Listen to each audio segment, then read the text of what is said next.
Interview with a longtime friend, Sandra Cochrane, who is the Assistant Dean of the Innovation, I should say the whole title, the Western Michigan University Homer Stryker M.D. School of Medicine. Whew. Okay, more commonly known as the WMed Innovation Center, because that's easier to say than that long title. But anyway, so 20 years. I can remember when you guys first started. I was still living in West Michigan. And I would attend a lot of your events every month where you do the pitch stuff. They have a little, wasn't really a pitch contest. It was more of a do your pitch and we'll critique it for you. I think you're still doing that, right? Yes, we are. It's called Kalamazoo Venture Tuesday. We do it once a quarter. And we have 3 companies that come and pitch to a panel of 3 seasoned investors. And you're right, it's not a pitch contest. There's no winner. There's no money or anything like that. It is an educational event where the panel then gives feedback to the presenters and tells them, as I say, the good, the bad, and the ugly. What did they do well? What could they sharpen up? What could they do to make their presentations better? So it's geared as an educational event. Yeah, between your event, the former Great Lakes Entrepreneur Quest, all the other pitch contests I've sat in on, probably watched at least 100 of those by now.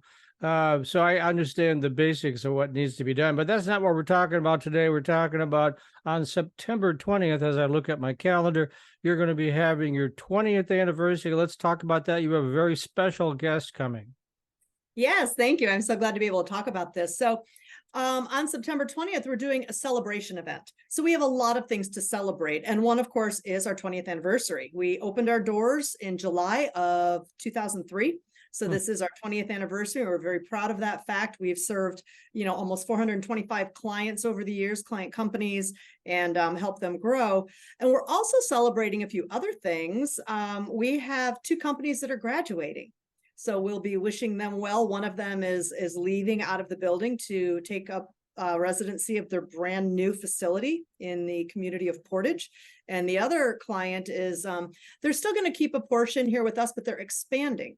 And they are also having a new facility opening shortly in the community. So we'll be celebrating that and just some other good news that we have going on.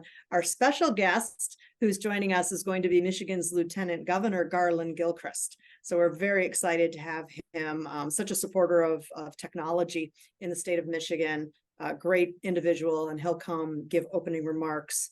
And then we also have other elected officials coming. We have the mayor of Kalamazoo, David Anderson, will be here. I think we're also going to be anticipating some elected officials from the city of Portage, right next door, which is where one of our clients is moving to. So a great celebration event for the community. Lots of good news happening at the Innovation Center. And that's from 2 to 4, I believe you said? Yes, we'll be doing the actual programming portion from 2 to 3 o'clock. And then from 3 to 4 o'clock, it will be tours of the center and refreshments and networking. Now, do folks need to register in advance for that or just show up? They can just show up. We do have a registration page. If people have the time to go and register, it'll just help us get a head count. But even if people just show up, we will turn no one away. Everybody is welcome to come and celebrate with us. Well, you got to make sure you have enough lobster and champagne for everyone, right?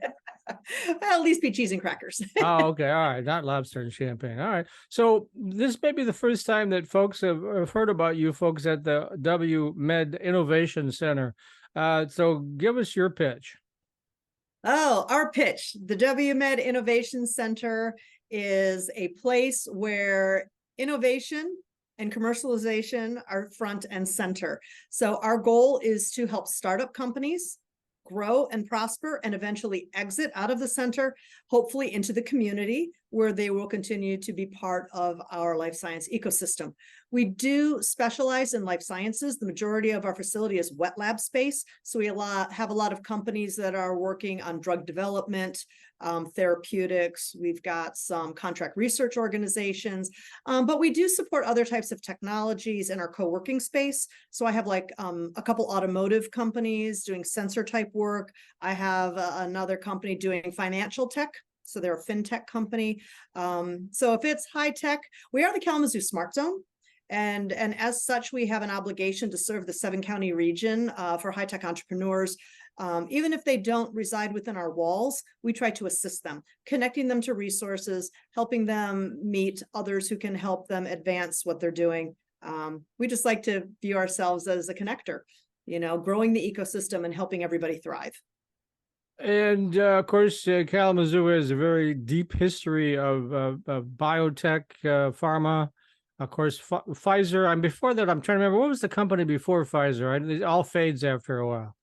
Well, it was the Upjohn Company originally, right? And then it became Pharmacia, Mm-hmm. and then it became Pfizer. Yeah, and you still have a lot of that sort of companies in town, right? Exactly. Pharmacia or Pfizer, I'm sorry. Pfizer is still here, with their manufacturing program. In fact, the COVID-19 vaccine was developed here in Kalamazoo. And, we're also the home to Stryker Corporation, which is, another large medical device. So we've got a deep history in the Kalamazoo region. We used to talk about the DNA of the region is steeped in life science. It's something that this community knows really well. So not only do we have these large players like Stryker and like Pfizer, but we also have a lot of the smaller organizations, the smaller biotechs and the support companies. A lot of people don't realize also that Charles River Labs is right here in the Kalamazoo area. They're right over the border in Van Buren County, but they are a 2,000 employee company. Wow. Part of a large global organization. And I believe, if I remember correctly from having taken a tour recently, they are the largest site for Charles River Labs, at least in the United States, maybe in the world. They have 1 million square feet under roof. They're a very large preclinical toxicology type, organization. But so the point being, Kalamazoo area, we know life sciences. We have a deep history of it here. We have a lot of support organizations here. So any company that's engaged in life science that comes to Kalamazoo, they're going to find all of the resources they need right here, because they're here serving the larger corporations. So they're also going to be here and available to help serve the smaller companies.